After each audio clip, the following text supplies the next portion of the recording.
आइए इस वीडियो में मैं आपको बताऊंगा आपदा प्रबंधन का मोस्ट इंपॉर्टेंट क्वेश्चन, जो कि मैंने क्रैश कोर्स के माध्यम से आप लोगों को 40 क्वेश्चन बताया इस वीडियो में। और 40 के 40 क्वेश्चन जो है ना वो काफ़ी ज़्यादा मोस्ट इंपॉर्टेंट है। अगर बोर्ड एग्जाम में पूछा जाएगा तो एक भी क्वेश्चन जो है ना बाबू, एक भी क्वेश्चन नहीं छूटेगा आपदा प्रबंधन से, ठीक है। और इससे पीछे मैंने जितने भी सारे चैप्टर का मैंने क्रैश कोर्स कराया उसका जो लिंक है ना डिस्क्रिप्शन में आपको मिल जाएगा भैया, ठीक है। अगर आप लोग इसका PDF डाउनलोड करना चाहते हैं तो गूगल में सर्च कर लीजिएगा pankajstudycenter.com और वहां पे जाकर के इसका PDF डाउनलोड कर सकते हैं, ठीक है। तो आइए शुरू करते हैं। तो सबसे पहले हम समझेंगे कि आपदा प्रबंधन में आखिर पूछा क्या जाता है। तो सबसे पहले इसमें जो पूछा जाएगा ना बाबू, जैसे कि प्राकृतिक आपदा हो गया, मानव जनित आपदा हो गया, भूस्खलन क्या है, इसी से संबंधित आपसे क्वेश्चन पूछा जाएगा, बस। इससे कुछ ज़्यादा है ही नहीं है, ठीक है। जैसे किसी के घर में आग लग गया तो आग लगेगा तो उस समय क्या करना चाहिए, इस तरीके का क्वेश्चन पूछेगा। आपदा प्रबंधन भैया बहुत आसान है। ऑब्जेक्टिव क्वेश्चन अगर याद कर लेते हैं तो सब्जेक्टिव भी आप लिख करके चले आओगे, ठीक है। तो चलिए अब शुरू करते हैं। तो बाबू यहाँ पे हम देखते हैं पहला प्रश्न क्या कहता है। पहला प्रश्न कहता है कि आपदा प्रबंधन का प्रमुख घटक है। प्रमुख घटक कहने का मतलब यह है कि आपदा प्रबंधन का प्रमुख भाग है। कौन कौन से भाग हैं, देखिए यहाँ पहला ए में कहता है स्थानीय प्रशासन, बी में कहता है स्वयंसेवी संगठन, और सी में कहता है गांव तथा मोहल्ले के लोग, और डी में कहता है इनमें से सभी। और यही हमारे पास आंसर है। ये तीनों क्या है, आपदा प्रबंधन का भाग है, ठीक है। तो आपने इसको समझ लिया। आइए बच्चों अब हम क्या करते हैं, अगला प्रश्न देखते हैं। यहाँ पे देखिए अगला प्रश्न कहता है कि मकान में आग लगने की स्थिति में क्या करना चाहिए। आप बताइए कि आपके घरों में आग लग गया तो आग लगने के बाद आप क्या करेंगे, जरा बताइए। तो भैया सबसे पहले आप क्या करेंगे, अग्निशामक यंत्र को बुलवाएंगे, या फिर दरवाजे एवं खिड़कियों को बंद कर लेंगे, या फिर आग बुझने तक इंतजार करेंगे। कोनो बेवकूफ़े होगा जो आग बुझने तक इंतजार करेंगे। रे भैया जल्दी से हम अग्निशामक यंत्र वाले को बुलाएंगे। लेकिन गांव में देखिएगा ये अग्निशामक यंत्र क्या होता है उसको पते नहीं है, ठीक है। वो डायरेक्ट बाल्टी उठाएगा, कल में पानी भरेगा, बस बुझाना चालू कर देता है ना। आपने देखा होगा अक्सर, ओके। अच्छा अब यहाँ पे हम देख लेते हैं तीसरा प्रश्न। तीसरा प्रश्न कहता है इंफ्रारेड कैमरा का प्रयोग निम्न में से किस आपदा में किया जाता है। बताइए किस आपदा में किया जाता है इंफ्रारेड कैमरा का प्रयोग। तो बाबू भूकंप में किया जाता है, क्योंकि जब भूकंप आता है तो भूकंप के कारण बहुत सारे लोग जो होते हैं, जैसे घर वगैरह गिर गया तो दब जाते हैं अंदर, तो उसी में क्या करते हैं, इंफ्रारेड कैमरा का प्रयोग करते हैं, ठीक है। तो आपने इसको समझ लिया, इसका ऑप्शन सी करेक्ट आंसर हो जाएगा, ओके। अब बच्चों यहाँ पे हम देख लेते हैं चौथा प्रश्न। चौथा प्रश्न कहता है कि महासागर की तली पर होने वाला कंपन का परिणाम है। अब बताइए महासागर जो होता है उसके तली में अगर होगा कंपन तो वो क्या कहलाएगा, सुनामी होगा। यानी महासागर की तली में जो भूकंप आएगा तो उसे हम क्या बोलेंगे, सुनामी बोलेंगे, यानी ऑप्शन सी बोलेंगे। तो 4 का सी हो जाएगा करेक्ट। आ जाओ बच्चों यहाँ पे पांचवा क्या कहता है, सुदूर क्या कहता है, सुदूर संवेदी उपग्रह, रिमोट सेंसिंग उपग्रह का उपयोग होता है। बताइए इन चारों में से आपको बताना इसका करेक्ट आंसर क्या हो जाएगा। देखो बच्चों इसका करेक्ट आंसर हो जाएगा संसाधनों की खोज में। अच्छा संसाधन किसे कहते हैं, देखिए मानवीय आवश्यकताओं को पूरा करने वाले जितने भी जीव जंतु हैं सब संसाधन कहलाते हैं। जैसे कि कलम हो गया, ये भी संसाधन, क्योंकि हमारी ज़रूरत को पूरा करता है। बैलगाड़ी हो गया, टीवी हो गया, ये सब हमारी ज़रूरत को पूरा करता है, इसलिए इसको हम संसाधन की कैटेगरी में रखते हैं, ठीक है। तो इसका करेक्ट आंसर हो जाएगा ऑप्शन सी, ओके बच्चों। आइए अब हम क्या करते हैं, छठा प्रश्न ले लेते हैं। यहाँ पे छठा प्रश्न क्या कहता है, मानव जनित आपदा है। मानव जनित आपदा है तो भैया मानव जनित आपदा किसे बोलते हैं, जो मानव के द्वारा जो आपदा फैलाया जाता है ना, उसी को मानव जनित आपदा बोलते हैं। तो बाढ़ तो भैया मानव जनित आपदा नहीं है, ये तो प्राकृतिक आपदा है। भूकंप क्या है, भूकंप भी क्या है, प्राकृतिक आपदा है। आतंकवाद, आतंकवाद मानव जनित आपदा है, क्योंकि आतंकवाद जो होता है वो भाई हम लोग इंसान हैं, कोई भी इंसान है तो आतंकवादी तो इंसान ही होते हैं ना, और वो आतंकवाद फैलाने का काम करते हैं। तो मानव जानता नहीं इस बात को, तो ऑप्शन सी करेक्ट आंसर हो जाएगा, यानी 6 का हो जाएगा सी, कोनो दिक्कत नहीं। बाकी सुनामी हो गया, ये तो प्राकृतिक आपदा है। प्राकृतिक आपदा उसे कहते हैं जिसके बारे में इंसान को पता नहीं रहता कि ये कब आएगा कब नहीं आएगा, वो प्राकृतिक रूप से आता रहता है, ठीक है। तो आपने इसको समझ लिया, कोनो दिक्कत नहीं। अच्छा सातवां कहता है सर्वाधिक भूस्खलन प्रवण राज्य है।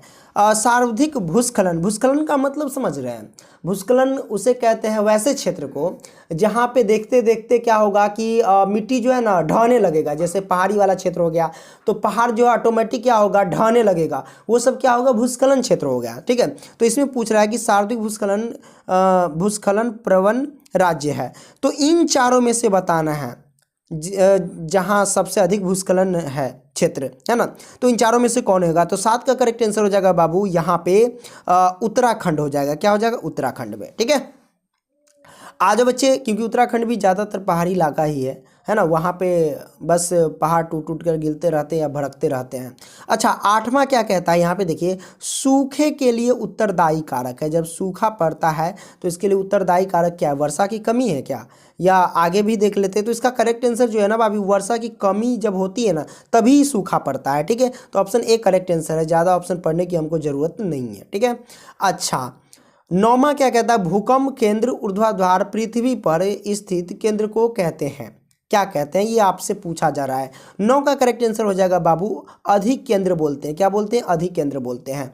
आ जाओ बच्चों, यहाँ पे हम 10वां ले लेते हैं।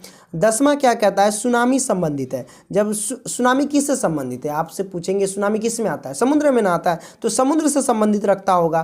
तो 10 का क्या हो जाएगा, ऑप्शन सी करेक्ट आंसर हो जाएगा।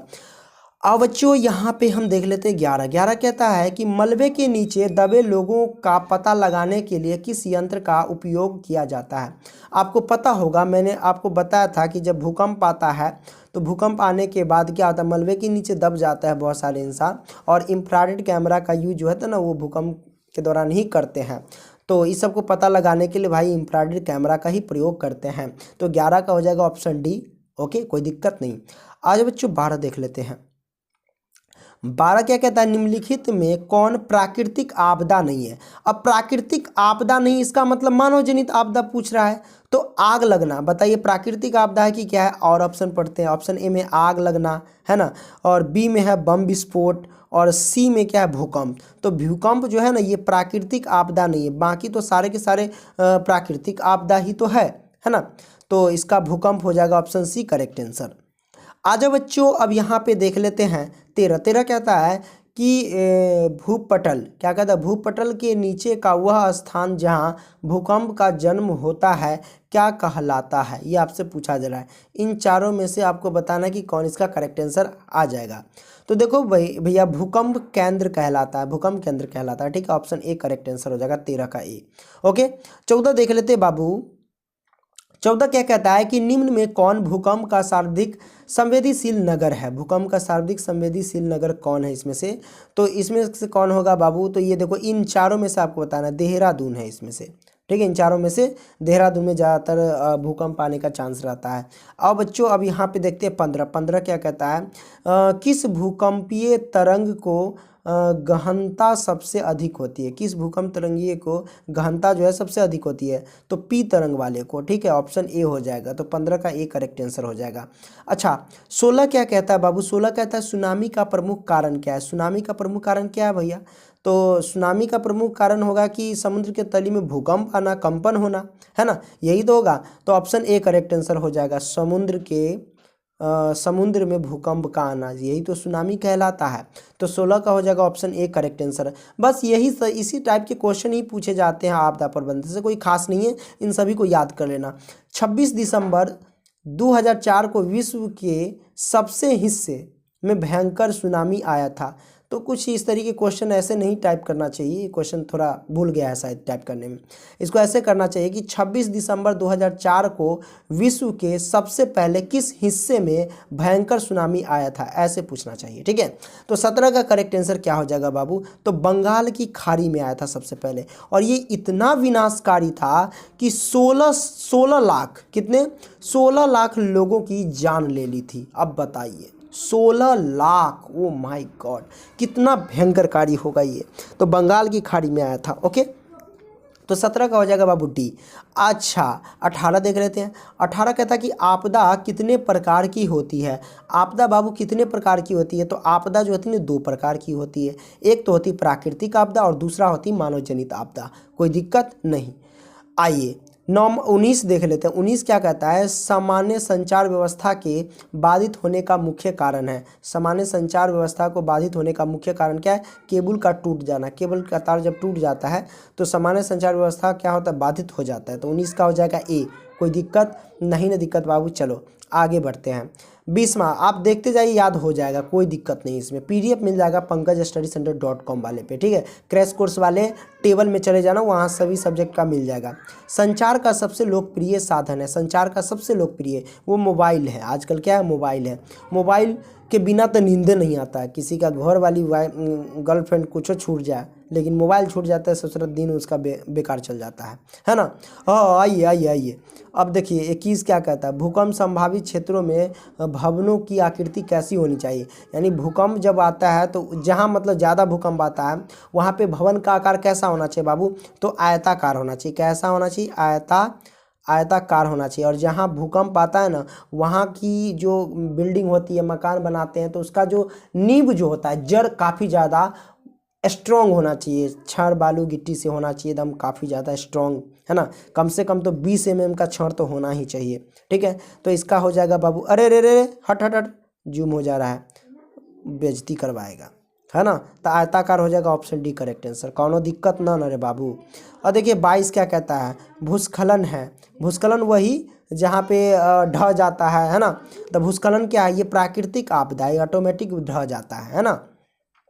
और भूस्खलन वाले क्षेत्र पर जो होता है ना, ढलान वाले क्षेत्र पर नहीं बनाना चाहिए कभी घर, ठीक है। यह अनुचित बात होती है। यह देखिए लगता है वही क्वेश्चन आ ही गया।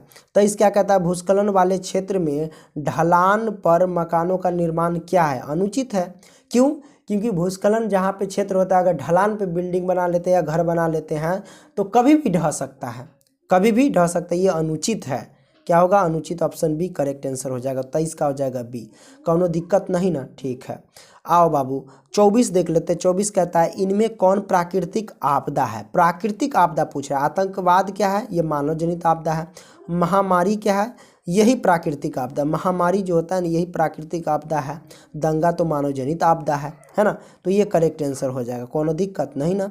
तो 24 का हो जाएगा बाबू, ऑप्शन बी करेक्ट आंसर। 25 देख लेते हैं बाबू। 25 क्या कहता है, निम्नलिखित में कौन मानव जनित आपदा नहीं है। मानव जनित आपदा नहीं, इसका मतलब आपसे पूछ रहा है कि प्राकृतिक आपदा कौन है। तो आप क्या आतंकवाद जो है ना, आतंकवाद ये क्या है, तो आतंकवाद तो भैया मानव निर्मित आपदा है, मानव जनित आपदा है। रेल दुर्घटना ये भी मानव जनित आपदा है। सुनामी जो है ना, ई नहीं है। ई जो है ना, ई बाबू क्या प्राकृतिक आपदा है। ये प्राकृतिक आपदा नहीं है, ऐसा मत कहना, ये प्राकृतिक आपदा है। तो प्राकृतिक आपदा है ना, तो ये करेक्ट आंसर हो जाएगा ऑप्शन सी। कौनो दिक्कत नहीं है, दिक्कत क्योंकि पूछ रहा था कि मानव जनित आपदा नहीं है, तो मानव जनित आपदा सुनामी नहीं ना है, इसलिए, ठीक है। अच्छा 26 क्या कहता है, 26 कहता है, इनमें से कौन प्राकृतिक आपदा नहीं है। तो इसका करेक्ट आंसर क्या होगा, इनमें से कौन प्राकृतिक आपदा नहीं है। तो आतंकवाद तो है, प्राकृतिक आपदा नहीं है। बाकी सुनामी, बाढ़, भूकंप ये सब प्राकृतिक आपदा है। तो ऑप्शन ए करेक्ट आंसर हो जाएगा, ठीक है। 26 का ए हो जाएगा। अब 27 देख लेते हैं बाबू। 27 क्या कहता है, इनमें कौन मानव जनित आपदा है। इनमें कौन मानव जनित आपदा है। सांप्रदायिक दंगे, आतंकवाद। आतंकवाद जो है मानव जनित आपदा है। रेल दुर्घटना भी है, ये सभी है। ये तीनों जो है ना प्राकृतिक आपदा है, ठीक है। मानव जनित आपदा, ये तीनों के तीनों क्या मानव जनित आपदा, यानी डी हो जाएगा करेक्ट आंसर। कोई दिक्कत नहीं ना दिक्कत बाबू। 28 क्या कहता है, 28 देख लो। बिहार की किस नदी को बिहार का शोक कहा जाता है बाबू। कोसी नदी को बिहार का शोक कहा जाता है। ऑप्शन बी हो जाएगा। 29 क्या कहता है, 29 कहता है, भारत में अत्यंत विनाशकारी भूकंप आया था। तो बाबू ये जो आया था ना, तो 15 जनवरी 1934 ईस्वी में आया था, ठीक है। इस बात को ध्यान रखना, ठीक है। तो ऑप्शन ए करेक्ट आंसर हो जाएगा, 29 का ए। ओके, कोई दिक्कत नहीं है, दिक्कत बाबू। अब हम देख लेते हैं 30 का। 30 क्या कहता है, जरा देख लो। बाढ़ क्या है, बाढ़ क्या है, प्राकृतिक आपदा। ऑप्शन ए करेक्ट आंसर हो जाएगा, प्राकृतिक आपदा है ना बाढ़, है ना। ये बहुत आसान क्वेश्चन है, नॉर्मल रहता है। नदियों में बाढ़ आने का प्रमुख कारण, अरे नदी में बाढ़ कब आता है, जब जल की अधिकता हो जाती है, नदी के तली में आवास जम जाता है, वर्षा की अधिकता होती है, ये सभी हो जाएगा। ऑप्शन डी करेक्ट आंसर है बाबू, ठीक है। नदी में बाढ़ कब आता है, ये तीनों हो जाता है तब, तो उपयुक्त सभी हो जाएगा। ओके, तो 31 का डी हो जाएगा। अब बात करते हैं 32। 32 क्या होता है? बाढ़ से सबसे अधिक हानि होती है। अरे बाबू, बाढ़ से सबसे अधिक हानि होती है फसल का, पशुओं का, भवनों का। ये तीनों का जो है ना, जब भी बाढ़ आएगा ना तो सबसे अधिक हानि किसका होगा? फसल, पशु और भवन, तीनों का होगा। ऑप्शन डी करेक्ट आंसर हो जाएगा। लेकिन अगर आपसे पूछे कि निम्न में से किसकी हानि बाढ़ से अधिक होती है, या बाढ़ से सबसे अधिक हानि निम्न में से किसे होती है, तो फसलों की बोलेंगे। ठीक है, इस बात को ध्यान रखना। लेकिन सबसे अधिक जो है ना इन तीनों की होती है, लेकिन तीनों में से सबसे अधिक फसल की होती है। कोई दिक्कत नहीं? दिक्कत। आ जाओ बच्चों, 33 देख लेते हैं। बाढ़ के समय हमें निम्न में से किस स्थान पे जाना चाहिए? ऊंची वाले स्थान पे। ऑप्शन ए करेक्ट आंसर है, ऊंची भूमि वाले स्थान पे ही तो जाना चाहिए। ठीक है, 33 का ए हो जाएगा। 34 क्या कहता है बाबू? सूखा क्या है? सूखा क्या है? जब सूखा पड़ जाता है, ये तो प्राकृतिक आपदा है, हम लोग थोड़ी ना सूखा पड़ाते हैं। बारिश होगा तो सूखा नहीं पड़ेगा। तो ऑप्शन ए होगा करेक्ट आंसर। सूखा क्या है? प्राकृतिक आपदा। तो 34 का ए हो जाएगा बाबू। ठीक है, 35 का देख लेते हैं। अरे कृषि सुखाड़ है, कृषि सुखाड़ होता है, ये आपसे पूछा जा रहा है। तो कृषि सुखाड़ क्या है? तो मिट्टी की नमी के अभाव में, जब मिट्टी की नमी, यानी मिट्टी की नमी कहने का मतलब मिट्टी में जब पानी नहीं रहेगा, नमी नहीं रहेगा, तो उसके अभाव में कृषि सुखाड़ हो जाता है। तो ऑप्शन बी करेक्ट आंसर हो जाएगा 35 का। 36 क्या कहता है? जरा देख लेते हैं बाबू। 36 कहता है, देखिए, भूकंप का मापन किसके प्रयोग से हो, यानी भूकंप मापने वाले यंत्र को क्या कहते हैं, ये आपसे पूछा जा रहा है कुल मिला के। तो सिस्मोग्राफ कहते हैं। क्या बोलते हैं? सिस्मोग्राफ बोलते हैं। ऑप्शन डी करेक्ट आंसर हो जाएगा, है ना। अच्छा, ये देखो 37 क्या कहते हैं? आपदा कितने प्रकार के होते हैं? आपदा 2 प्रकार के होते हैं, प्राकृतिक आपदा और मानव जनित आपदा। ये 2 बार टाइप कर दिया है ना। चलो बाबू, 38 क्या कहते हैं? भारत का प्रथम सुखाड़ वर्ष किसे कहा जाता है? मतलब भारत का प्रथम सुखाड़ वर्ष किसे कहा जाता है, यानी किस ईस्वी को कहा जाता है, ये आपसे पूछा जा रहा है। इसका करेक्ट आंसर क्या हो जाएगा? देखो बाबू, इसका करेक्ट आंसर हो जाएगा 1968 ईस्वी को। ठीक है, चलो अब हम क्या करते हैं, 39 देखते हैं। 39 क्या कहते हैं? भूस्खलन वाले क्षेत्र में ढालान पर मकानों का निर्माण क्या करना। ये भी 2 बार क्वेश्चन टाइप कर दिया हूँ, अनुचित है ना। ऑप्शन बी करेक्ट आंसर हो जाएगा। लास्ट क्वेश्चन है 40। 40 क्या कहता है? भोपाल गैस त्रासदी किस प्रकार का आपदा है?